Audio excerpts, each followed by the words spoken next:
देखें, BSc fifth semester math online के प्रचार के लिए थोड़ा बता रहे हैं। वैसे बीएससी का math first, second, third, fourth, 5, 6 सारे सेमेस्टर हम पढ़ाते हैं। बीएससी फिफ्थ सेमेस्टर मैथ में 2 किताबें, एक किताब लीनियर अलजेब्रा है, ये हम विज्ञान बोध प्रकाशन से पढ़ाते हैं। दूसरी किताब ग्रुप एंड रिंग थ्योरी की है, ये हम एसजे पब्लिकेशन से पढ़ाते हैं। ये हमारा यूट्यूब चैनल है, इस पर कुछ वीडियो पड़ी हुई है, लीनियर अलजेब्रा की भी पड़ी हुई है, ग्रुप एंड रिंग थ्योरी की भी पड़ी हुई है।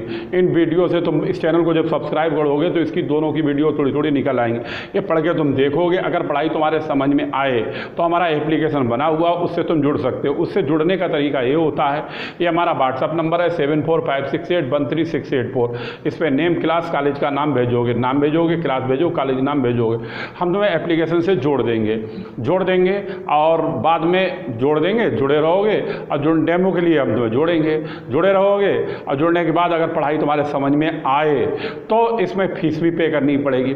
व्हाट्सएप पे तुम मैसेज डालोगे और पूछोगे सर फीस कितनी, हम तुम्हें फीस बता देंगे। फीस तुम पे करोगे और फिर इससे जुड़े रहोगे। और ये सारे वीडियो तुम्हारी पेपर तक रुकेंगी, जितनी भी वीडियो है सारी की सारी पेपर तक रुकेंगी। ठीक है। एनईपी के अंतर्गत सारी यूनिवर्सिटियों का सिलेबस एक हो गया। फिर भी अगर किसी को डाउट हो तो हमारे इस पे सिलेबस की भी क्लिप लगी हुई होगी, यानी कि लीनियर अलजेब्रा का भी सिलेबस और ग्रुप एंड रिंग थ्योरी का भी सिलेबस लगा होगा। सिलेबस मिला सकते हो। ठीक है। अगर सिलेबस सेम हो तो पढ़ना चाहो पढ़ सकते हो। ठीक है, बस यही बताना था।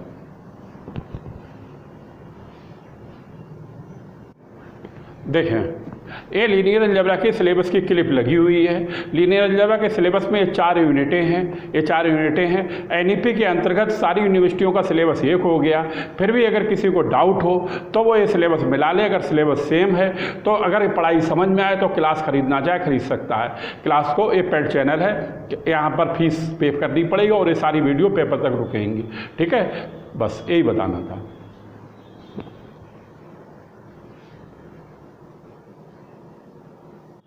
देखें, इस किताब का नाम है ग्रुप एंड रिंग थ्योरी का सिलेबस पूरा लगा हुआ है। यूनिटें 4 हैं, 1, 2, 3, 4 चारों यूनिटों का पूरा सिलेबस लिख दिया हमने। ठीक है। ये हमने इसलिए लिख दिया है, एनईपी के अंतर्गत वैसे तो सारी यूनिवर्सिटियों का सिलेबस एक हो गया, लेकिन फिर भी किसी को अगर डाउट हो सिलेबस के बारे में कि हमारा सिलेबस चेंज तो नहीं है, इसीलिए हमने सिलेबस लिख दिया है और अपना सिलेबस मिला सकते हो। अगर सिलेबस सेम है तो पढ़ना चाहो तो पढ़ सकते हो। उसके लिए क्लिप में व्हाट्सअप नंबर लगा हुआ है और वो उस पर मैसेज भेजोगे। बाकी सब कुछ बताया जा चुका है, उसी तरह से ठीक जुड़ना है। ये पेड चैनल है। ठीक है, बाकी तो सब कुछ तुम्हें मालूम नहीं है।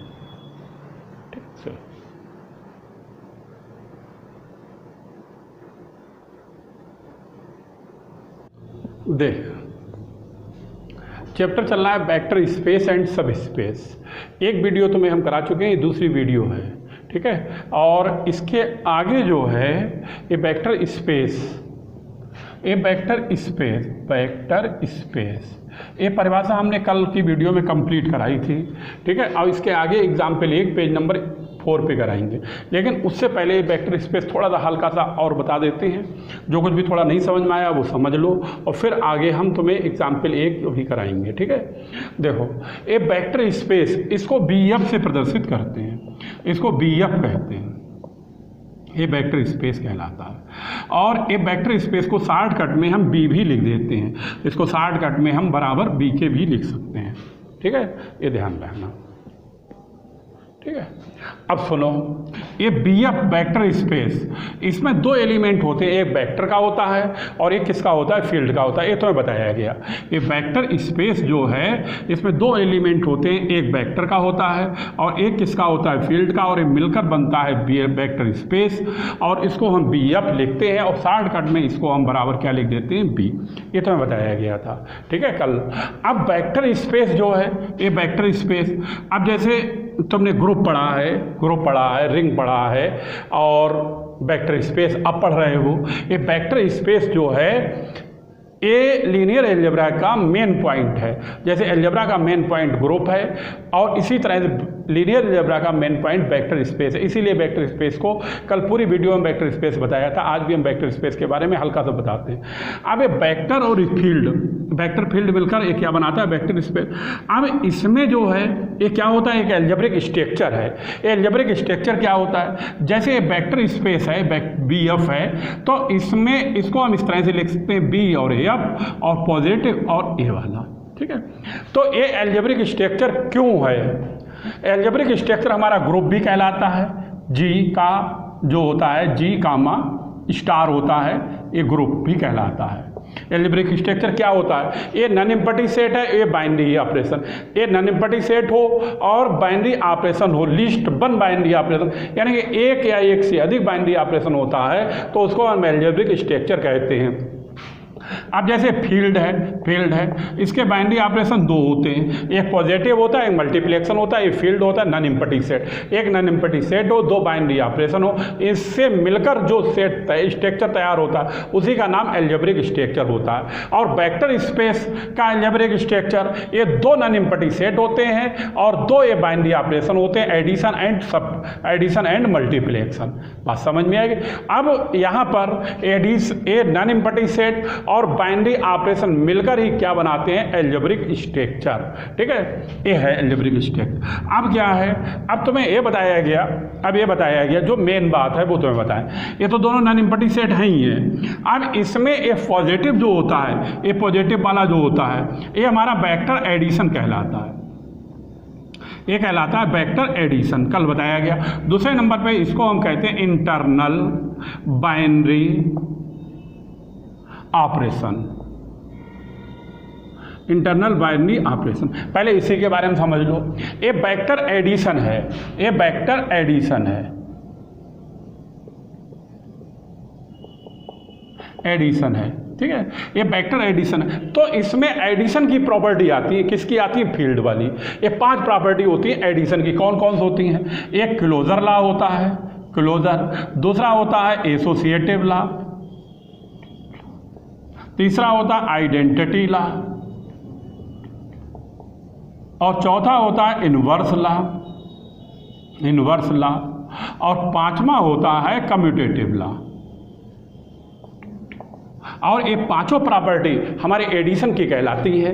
क्यों कहलाती है, ये पॉजिटिव नहीं है, इसको वेक्टर एडिशन कहते हैं। पॉजिटिव एंड मल्टीप्लेक्शन नहीं कहेंगे, इसको हम कहेंगे vector addition, internal binary operation. और इंटरनल बाइनरी ऑपरेशन की ये 5 प्रॉपर्टी होती है एडिशन की, और ये पांचों प्रॉपर्टी ग्रुप के एबिलियन की भी होती हैं। तो ये ग्रुप का एबिलियन भी सेटिस्फाई करता है, ठीक है। और ये 5 प्रॉपर्टी है, ध्यान रखना, ये वेक्टर एडिशन की है। अब आया इसका नंबर, इसका। अब इसको हम क्या कहते हैं, इसको हम कहते हैं external binary operation, external binary operation. और शॉर्टकट में कहते हैं स्केलर मल्टीप्लेक्शन। अब ये ध्यान रखना कि ए वाला जो है इसको मल्टीप्लेक्शन नहीं कहेंगे, क्या कहेंगे, स्केलर मल्टीप्लेक्शन। और 5 प्रॉपर्टी यानी कि 6, 7, 8 और 9 और 10, यानी ये 5 प्रॉपर्टी तुम्हारी किसकी बताई गई थी, स्केलर मल्टीप्लेक्शन, ठीक है। और ये इस तरह से प्रदर्शित होता है, और एडिशन वाला होता है इस तरह से। इसका मतलब ये हो गया, जो क्वेश्चन ये 10 प्रॉपर्टियों को सेटिस्फाई करेगा तो वो क्वेश्चन हमारा किसका कहलाएगा, वेक्टर स्पेस का कहलाएगा, ठीक है। ये इसका थोड़ा सा था, हमने तुम्हें और दोबारा बता दिया। अब ये समझ भी रहे होगे, वेक्टर और फील्ड नन एम्पटी सेट कहलाते हैं, ये दोनों क्या कहलाते हैं, बाइनरी ऑपरेशन। और इनका मतलब भी समझ गए होगे, और ये भी समझ में आया होगा 10 प्रॉपर्टी है कौन कौन सी हैं। इसकी 5 प्रॉपर्टियाँ एडिशन वाली ये हैं, और एक 5 प्रॉपर्टी इसकी हैं स्केलर मल्टीप्लेक्शन की। और इसका लिखने की हमने तुम्हें टेक्निक बताई, उसी टेक्निक से लिख लेते हैं, ठीक है। ये तो कल वाली वीडियो का हमने थोड़ा सा दोबारा बता दिया। अब इसके आगे का तुम्हें हम बताने जा रहे हैं। अब इसके आगे का हम बताने जा रहे हैं, ये वेक्टर स्पेस का थोड़ा सा सारांश हो गया, ठीक है। अब सुनो,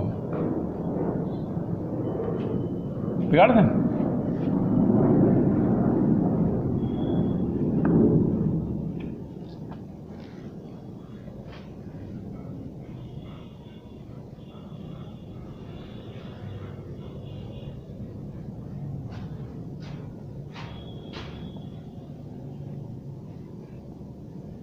अब सुनो, इसे समझो। अब इसमें एग्जाम्पल एक है, ये नाम तो एग्जाम्पल का है लेकिन है ये कंडीशन, और एक कंडीशन हम लिखते हैं। पहली कंडीशन क्या है वो समझो, ये कंडीशन नंबर 1 पहली कंडीशन है, ठीक है। चाहे नोट समझ लो, नोट इन्होंने तो एग्जाम्पल लिख रखा है लेकिन एग्जाम्पल वास्तव में नहीं है, ये नोट है, नोट नंबर 1, यानी कि ये कंडीशन है और ये कंडीशन ध्यान रखनी है। क्या है पहली कंडीशन? ये है BR, ये लिखा हुआ है VR। ये BR हमारा वेक्टर स्पेस कहलाता है। कभी भी BR लिखा हुआ है तो ये क्या कहलाएगा? Vector space. इसीलिए लिखा रहे हैं, ये ध्यान रखना है, यानी कि इज ए वेक्टर स्पेस, और ये हमारा क्या कहलाएगा? Vector space. और इसमें R जो है वो क्या कहलाता है? R एलिमेंट फील्ड का है, बात समझे, और ये रियल नंबर को भी प्रदर्शित करता है। लिख देते हैं वेयर R इज फील्ड, ये ध्यान रखना, R क्या है? फील्ड है। और या फिर ROR लिख लो, ROR रियल नंबर, लो यहीं पे लिख दें रियल नंबर। बात समझ गए? ये BR का मतलब R जो है वो क्या कहलाता है? फील्ड का एलिमेंट कहलाता है और रियल नंबर को भी प्रदर्शित करता है, ठीक है। और BR कभी भी लिखा हुआ तो वो भी हमारा क्या कहलाएगा? Vector space. नंबर दूसरा नियम क्या है? दूसरा नियम समझो। दूसरा नियम ये है, ये 0 जो होता है ये भी वेक्टर स्पेस को प्रदर्शित करता है। ये 0 स्पेस भी कहलाता है, नल स्पेस भी कहलाता है। ये लिखाना है, लिखो लिखो साथ में लिखो, the vector space, the vector space 0 is called, the vector space 0 is called 0 space, इसको क्या कहेंगे? 0 स्पेस। और दूसरा नाम इसका है null space, R null space, ठीक है। अब ये भी ध्यान रखना। अब इसके बाद देखो, इसके बाद सुनो, 1 मिनट लिए, जैसे कहीं पर भी RR लिखा हो, ये RR लिखा हो, RR, और CR लिखा हो, CR, और ये C और C लिखा हो, या फिर F और AF लिखा हो, ये सारे वेक्टर स्पेस को ही प्रदर्शित करते हैं। इसमें R जो है वो फील्ड का एलिमेंट कहलाएगा, फील्ड का एलिमेंट कहलाएगा, रियल नंबर को भी प्रदर्शित करेगा। ये भी R फील्ड का नंबर कहलाएगा, रियल नंबर को भी प्रदर्शित करेगा, रियल नंबर को भी प्रदर्शित। ये C किसको प्रदर्शित करेगा? C हमारा फील्ड का तो एलिमेंट है लेकिन एक कॉम्प्लेक्स नंबर को प्रदर्शित करेगा। किसको करेगा? C का मतलब है कॉम्प्लेक्स नंबर, और F किसका एलिमेंट है? फील्ड का है। तो ये सारे वेक्टर स्पेस को ही प्रदर्शित करते हैं, यही लिखाना है। और एडिशन एंड मल्टीप्लिकेशन दोनों की रिस्पेक्ट में लिख लो, लिखो नंबर 3 लिखो,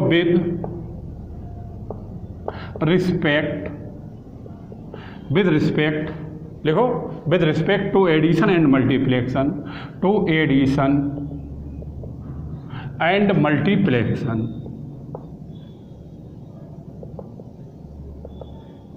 with respect to addition and multiplication. अब ये लिखो RR comma CR comma CC और एंड FF, ठीक है। ये लिखो, देख लिया, R ऑल, ये क्या है? Vector space, R all vector space, ये सब क्या है? Vector space. अब C इसमें जो है, ये वाला C क्या कहलाता है? C is field of complex number, लिखो C is field of complex number, ठीक, ये हुआ जाएगा। अब यहाँ पर एक पद और है, वो क्या है? ये RC, एक कॉम्प्लेक्स नंबर को प्रदर्शित, ये कॉम्प्लेक्स नंबर नहीं, ये तो कॉम्प्लेक्स ही है। ये जो पद है ये वेक्टर स्पेस को प्रदर्शित नहीं करता है, ये वाला वेक्टर स्पेस को प्रदर्शित नहीं करता है। क्यों नहीं करता है वो भी हम तो बताएंगे। नंबर 4 लिख दें पहले, RC is not vector space, लिखो is not vector space. A vector space नहीं है। अब ए वेक्टर स्पेस क्यों नहीं है वो बात समझ लो। इसमें R है और ए C है। R यहाँ पर ये किसको प्रदर्शित करता है, रियल नंबर के लिए, तो हम लिख देते हैं ए बिलोंग R, ठीक। और C का क्या है, कॉम्प्लेक्स नंबर को प्रदर्शित करता है। तो कॉम्प्लेक्स नंबर कोई भी मान लें, मान लो x प्लस आई बाई बराबर क्या हो गया C, यानी ए बिलोंग कर रहा है किसके लिए, C के लिए, ए बिलोंग कर रहा है C के लिए। अब RC लिखें तो ए लिख लें ए एक्स प्लस आई बाई, और ए बराबर हो जाएगा ए एक्स आई ए बाई, भाई मल्टीप्लाई करें ए एक्स आई ए बाई आएगा।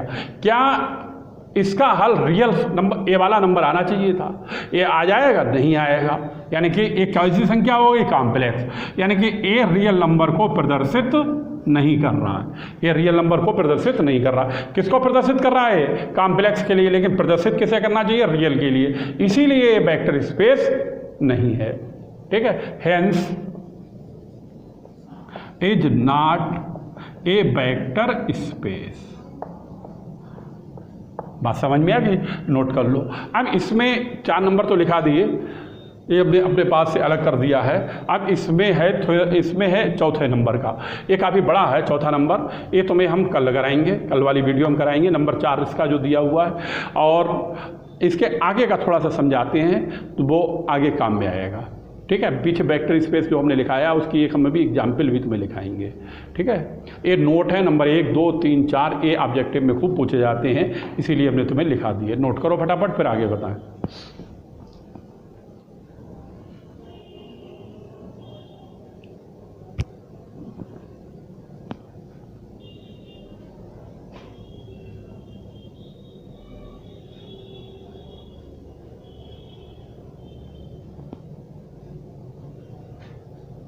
ठीक है,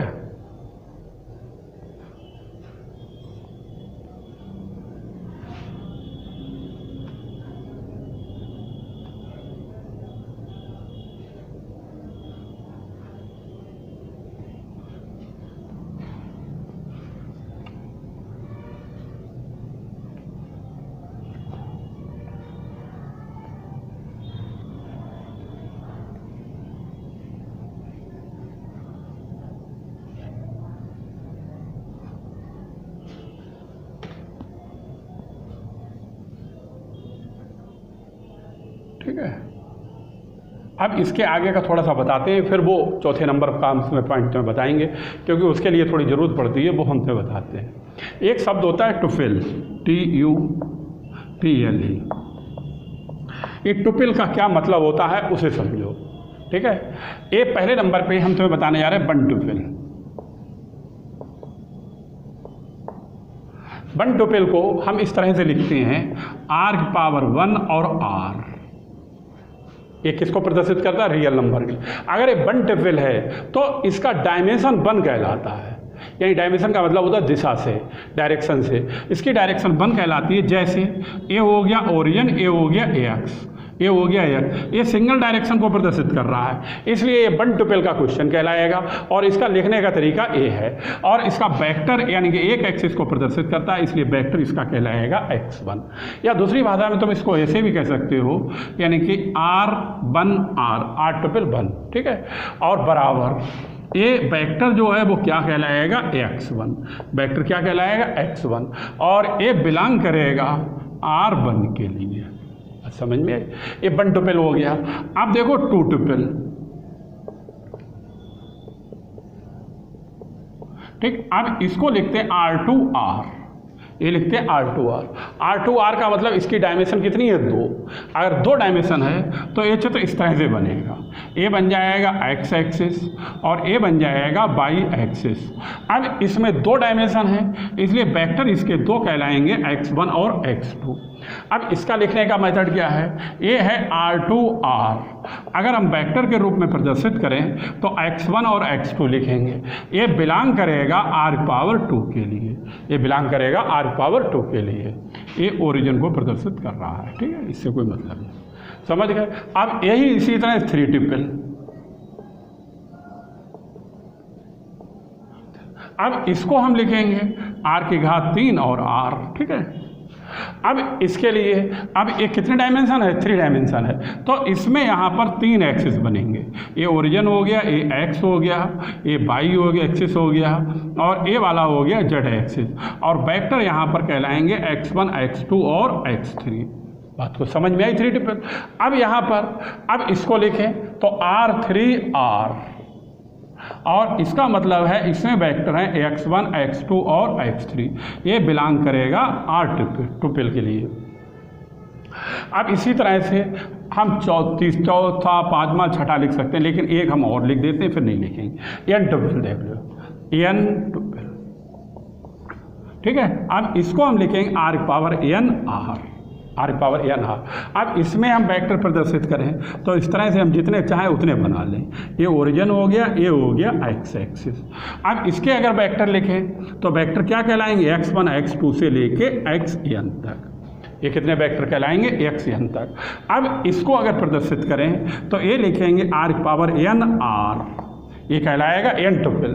अब ये लिखेंगे तो आएगा x1 x2 x3 से कहाँ तक, xn तक, और ये बिलोंग करेगा r पावर n को, ये बिलोंग करेगा r पावर n को, r पावर n को, और इसको क्या कहेंगे, n ट्रिपल कहेंगे, n ट्रिपल कहेंगे, ठीक है। ए हो गया डायमेंशन, और ए 1 ट्रिपल का मतलब है इसकी डायरेक्शन 1 है, डायमेंशन 1 है। एक 2 ट्रिपल का मतलब इसकी डायमेंशन कितनी है, 2, और 3 ट्रिपल का मतलब है, 3 ट्रिपल का मतलब है इसकी डायमेंशन कितनी है, 3, और n ट्रिपल का मतलब है इसकी डायमेंशन कितनी है, n। ये डायमेंशन काफ़ी आगे आएगा, लेकिन हमने तुम्हें बता दिया यहाँ पर आ गया। इसके बाद यहाँ पर कभी कभी ऑर्डर्ड पेयर का भी पूछ लेते हैं सेट, तो वो भी हम तुम्हें बता देते हैं। अगर बाई चांस सेट इस तरह से लिखा हो, इस तरह से लिखा हो, a प्लस आई बी ऐसा लिखा हुआ हो, और तुमसे इसका पूछा जाए ऑर्डर्ड पेयर, इसका पूछा जाए ऑर्डर्ड पेयर, तो देखो इसका ऑर्डर्ड पेयर लिख देते हैं, इट्स ऑर्डर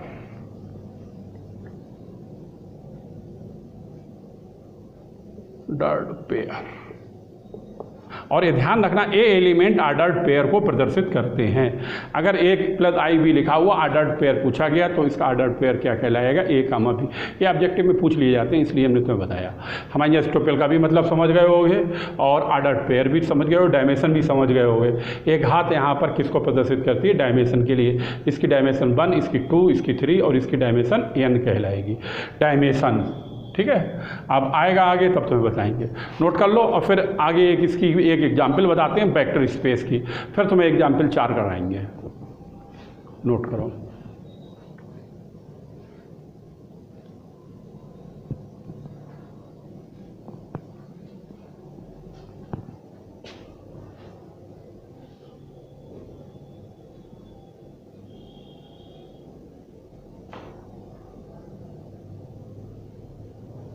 ठीक है, लिख लिया, सही।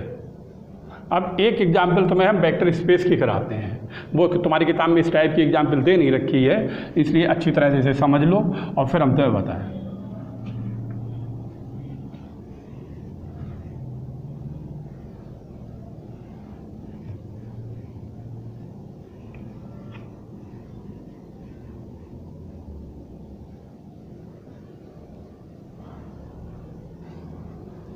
देखो, हमने वेक्टर स्पेस पढ़ाया तुम्हें पीछे वाली वीडियो में, और आज भी हमने थोड़ा वेक्टर स्पेस के बारे में बताया। वेक्टर स्पेस ये लीनियर अलजेब्रा की बिल्कुल जड़ है, इसलिए अच्छी तरह से लीनियर अलजेब्रा को पढ़ना है तो वेक्टर स्पेस पढ़ना है। अब एक एग्जाम्पल तुम्हें वेक्टर स्पेस का हम और करा दें, इसके बाद फिर आगे वाला एग्जाम्पल किताब से पे आएंगे, ठीक है, फिर कराएंगे। लिखो एग्जाम्पल, किताब में नहीं दे रखा है, अलग से हम तुम्हें बता रहे हैं अपने पास से। लिखो चेक, लिखो check the set, check the set V बराबर, और इस तरह से लिखो ABC बिलोंग R की घात 3। ये R 3 ट्रिपल कहलाएगा। 3 ट्रिपल का मतलब है, ये 3 ट्रिपल का मतलब इसमें कितने वेक्टर हैं, 3। ये 3 वेक्टर हैं, इसीलिए R की घात 3 लिखा हुआ। अगर यहाँ पर 2 वेक्टर होते, R की घात 2 लिखा होता, 1 वेक्टर होता, R की घात 1 लिखा होता। बात समझ गए? इसका मतलब ये है जो पीछे बताया गया। आगे लिख लो सच दैट ये कहलाते हैं सच दैट। ये सब बताए गए हैं तुम्हें सेकंड सेमेस्टर में, वो थर्ड सेमेस्टर में। और अच्छी तरह से पढ़ने के लिए अलजेब्रा, लीनियर अलजेब्रा के लिए थर्ड सेमेस्टर की अलजेब्रा अच्छी तरह से तैयार होना चाहिए। ठीक है, ये वेक्टर दिया हुआ है, ये वेक्टर दिया हुआ है। आगे बताना है as vector space are not at 112,250 112,250 लिख लिया। अब इसका आंसर समझो। आंसर यहाँ पर क्या कह रहा है? कह रहा है चेक करना है दी सेट, ए सेट दिया हुआ है, बी बराबर ABC बिलोंग RQ, ए है सच दैट, और A माइनस B इंटू सी, ए बराबर 0 के है। ये सेट दे रखा है। अब इस सेट से चेक करना है कि ये वेक्टर स्पेस को प्रदर्शित कर रहा है आर नॉट यानी नहीं कर रहा है। किस किस पॉइंट पे? इस पॉइंट पर और इस पॉइंट पे। अब ये कैसे चेक होगा कि ये वेक्टर स्पेस को प्रदर्शित कर रहा है या नहीं कर रहा है? तो वेक्टर स्पेस प्रदर्शित करने के लिए ये कितनी प्रॉपर्टी को सेटिस्फाई करे? 10, 2, 3, 4, 5, अभी बता रहा है 6, 7, 8, 9 और 1 10। ये 5 प्रॉपर्टी ये एडिशन वाली आएंगे। ये पॉजिटिव एंड मल्टीप्लेक्शन जो होता है ये होता है, ये कहलाता है वेक्टर एडिशन की 5 प्रॉपर्टी आएंगी। और ये कहलाता है स्केलर मल्टीप्लेक्शन, और ये 5 प्रॉपर्टी स्केलर मल्टीप्लेक्शन की आएंगी। अगर ये 10 प्रॉपर्टी सेटिस्फाई कर दे तो एक क्वेश्चन हमारा किसका कहलाएगा? वेक्टर स्पेस का। अगर 10 में से एक भी प्रॉपर्टी अगर सेटिस्फाई नहीं हुई तो ये क्वेश्चन वेक्टर स्पेस का नहीं कहलाएगा। ये पॉजिटिव एंड मल्टीप्लेक्शन नहीं होता है, कई बार बता चुके हैं। ये वेक्टर एडिशन कहलाता है, इसलिए इसमें एडिशन की प्रॉपर्टी लिखी जाती है। ये स्केलर मल्टीप्लेक्शन कहलाता है, इसलिए इसकी स्केलर मल्टीप्लेक्शन की प्रॉपर्टी लिखी जाती है। पीछे वाली वीडियो में बहुत अच्छी तरह से बता रखा है। अब सुनो, अब यहाँ पर सबसे पहले क्लोजर लॉ है, उसी को हम संतुष्ट करते हैं। अब इसका सेट क्या है? सेट ए है। अब इसे लिखते हैं, ए है A माइनस B इंटू सी बराबर 0, ये है। अब सबसे पहले पॉइंट है 1 1 2, इसको हम देखते हैं इस सेट को सेटिस्फाई कर रहा है या नहीं कर रहा है। अब पॉइंट है 1 1 2, अब इसका मतलब ये है A बराबर 1, B बराबर 1, C बराबर 2 रखते हैं। तभी A बराबर 1, B बराबर 1 और C बराबर 2 रखें तो 0 इंटू 2 A बराबर किसके हो जाएगा? 0। भाई ये तो सेटिस्फाई कर गया अभी के लिए। अब दूसरा पॉइंट है 2 5 0, 2 5 और 0। अब इसमें A बराबर 2, B बराबर 5 और C बराबर 0, तभी A हो जाएगा 2 माइनस 5 इंटू का 0 माइनस 3 इंटू 0 बराबर का क्या हो जाएगा? 0। अब इसका मतलब हुआ ये दोनों पॉइंट इस वेक्टर स्पेस को क्या कर रहे हैं? सेटिस्फाई। लिख लें इट्स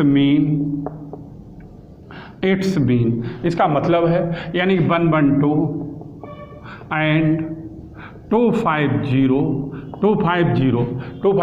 अब ये दोनों बिलोंग कर रहे हैं किसके लिए? बी के लिए।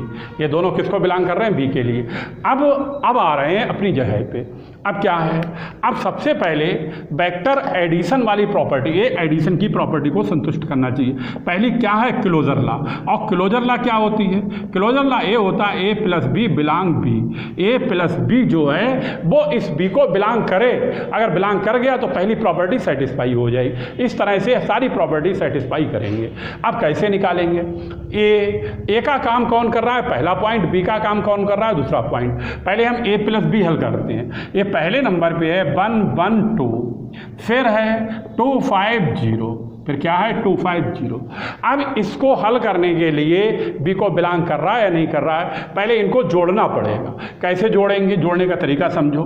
पहला जोड़ते हैं, ये पहला जोड़ते हैं, दूसरा और दूसरा जोड़ते हैं, तभी 1 प्लस 5 हो जाए। तीसरा और तीसरा जोड़ते हैं, तभी 2 प्लस 0 हो जाए। इस तरह से ये कहलाएगा 3 6 और 0। ये कहलाएगा। ए समझ लो ए हो गया, ए बी हो गया। अब ए बिलोंग कर जाए बी के लिए तो क्लोजर लॉ यहाँ पर सेटिस्फाई हो जाएगा। अब ए कैसे सेटिस्फाई करेंगे? अब इसकी वैल्यू इसमें रखेंगे, ए की जगह पर रखेंगे 3 और बी की जगह पर रखेंगे 6 और सी की जगह पर रखेंगे 0 रखते हैं, तब ये आएगा 3 - 6 × 0। फिर से देख लो, ए की जगह पर 3, बी की जगह पर 6, सी की जगह पर 0, तो ए क्या आएगा? ये आएगा -3 × 0 बराबर क्या हो जाएगा? 0। ये क्या हो जाएगा? 0। ये भाई गलत लिख गए हैं। 2 + 0 यहाँ पर 2 आएगा, ये आएगा 2, ये क्या आएगा? 2, ये आएगा 2 और ये आ जाएगा -6, ये आएगा -6। ठीक है भाई, फिर से समझ लो, ये हम 2 + 0 को 0 लिख गए थे धोखे से। ये 2 + 0 बराबर 2 आएगा। अब a बराबर हो गया 3, b बराबर हो गया 6, c बराबर हो गया 2, तो 3a - b का मतलब 3 - 6 और c की जगह 2 हो गया, -3 हो गया, घटाना 2 गुणा और -6। यहाँ पर 0 नहीं आया, ये क्या हो गया? इज नॉट 0, ये 0 नहीं है। और आना क्या चाहिए? 0 आता तब तो ये वेक्टर स्पेस कहलाता। अब 0 नहीं आया तो वेक्टर स्पेस नहीं कहलाएगा। इसका मतलब क्या हुआ? इसका मतलब ये हुआ ए नहीं बिलोंग कर रहा है किसके लिए? बी के लिए। यानी कि 1 1 2 और प्लस का 2 5 0 ये बिलोंग नहीं कर रहा है किसके लिए? बी के लिए। अगर बी को बिलोंग नहीं कर रहा है तो इसका मतलब क्या हुआ? ये प्रॉपर्टी सेटिस्फाई पहली ही नहीं हुई। अब पहली नहीं हुई तो आगे निकालने को कोई मतलब ही नहीं है। अब चाहे सारी हो जाए लेकिन वेक्टर स्पेस तो नहीं कहलाएगा, तो इसीलिए ये वेक्टर स्पेस को प्रदर्शित नहीं कर रहा है। लिख लो हेंस, क्या लिख लो? देयरफॉर, देयरफॉर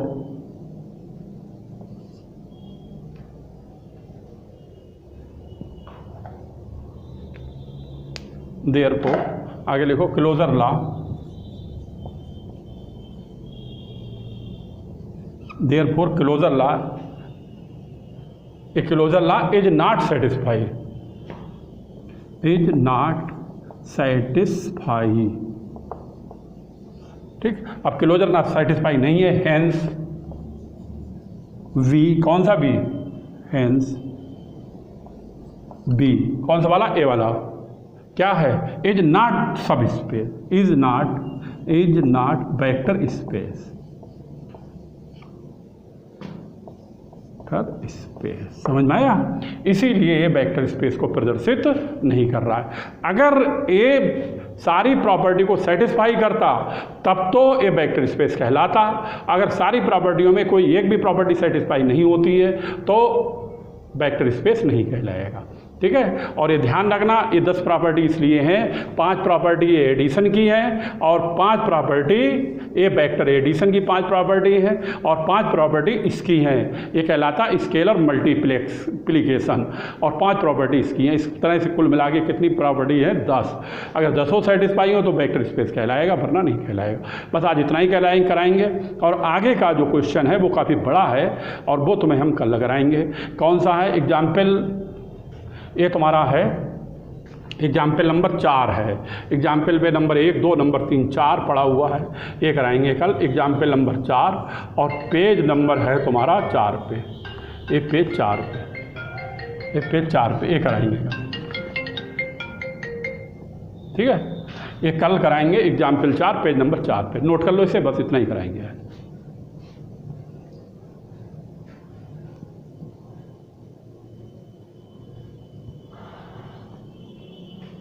उतार लो फटाफट, फिर वीडियो का ये कल कराएंगे। आज इतना ही कराएंगे, नोट करो।